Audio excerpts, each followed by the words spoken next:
Hey everyone, it's Isaac and welcome back to Is This Legit? Normally, we debunk a single social media claim and walk you through the process, but today's episode will be a little different.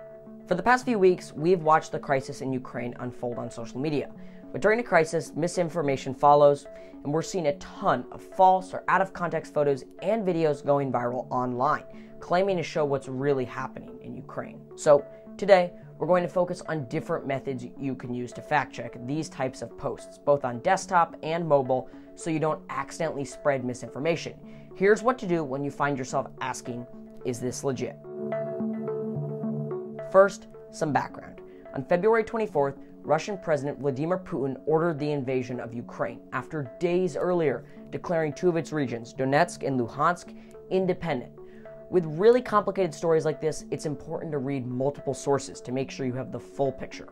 And according to this explainer from the New York Times, after the Soviet Union collapsed, the North Atlantic Treaty Organization, or NATO, expanded to the east, taking in formerly communist nations. But President Putin sees this and the possibility of Ukraine joining NATO as a serious threat, since it appears that his goal is to restore what is known as the security zone that existed around Russia during the Soviet Union more than 3 decades ago. Which brings us to the present day. Photos and footage of the Russian invasion of Ukraine have been going viral online, but not everything you're seeing is true or accurate. Here is a video I found on Facebook that claims to show Russian planes flying over Ukraine. Take a look.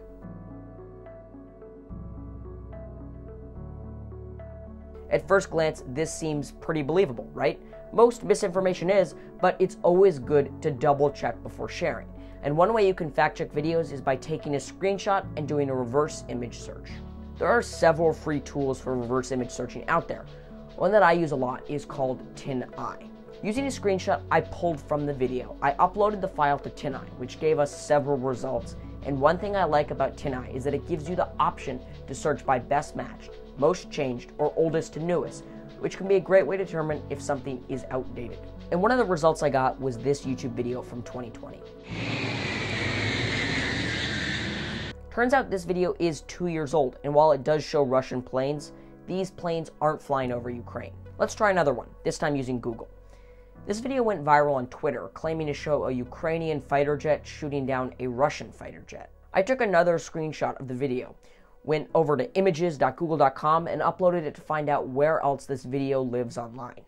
And one good thing about Google's reverse image search function is that it will give you some possible related search terms to help you out. My results suggested Ghost of Kiev.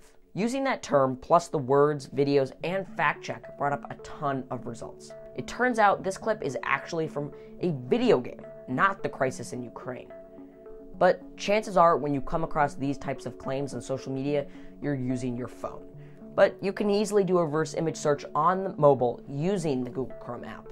Here's how. This video went viral across platforms, with social media users claiming that it shows a young Ukrainian girl confronting a Russian soldier. Using the Google Chrome app, I just held down on the video and got the pop-up to search Google for this image.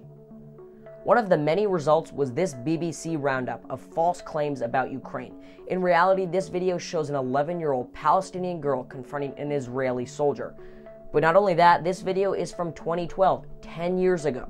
Now, for a bonus tip, you're probably going to see a lot of disclaimers on social media alerting you that what you're seeing on your timeline is false or misleading.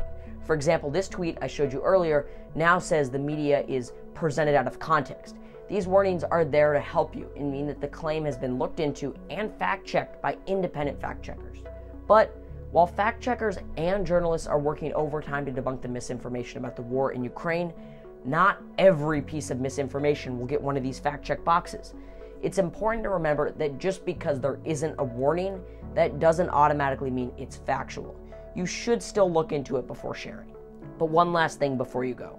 During a crisis like the one that is taking place in Ukraine, videos, images, and other forms of media can be used to manipulate your understanding or opinion of an issue, which is why it's so important to stay skeptical.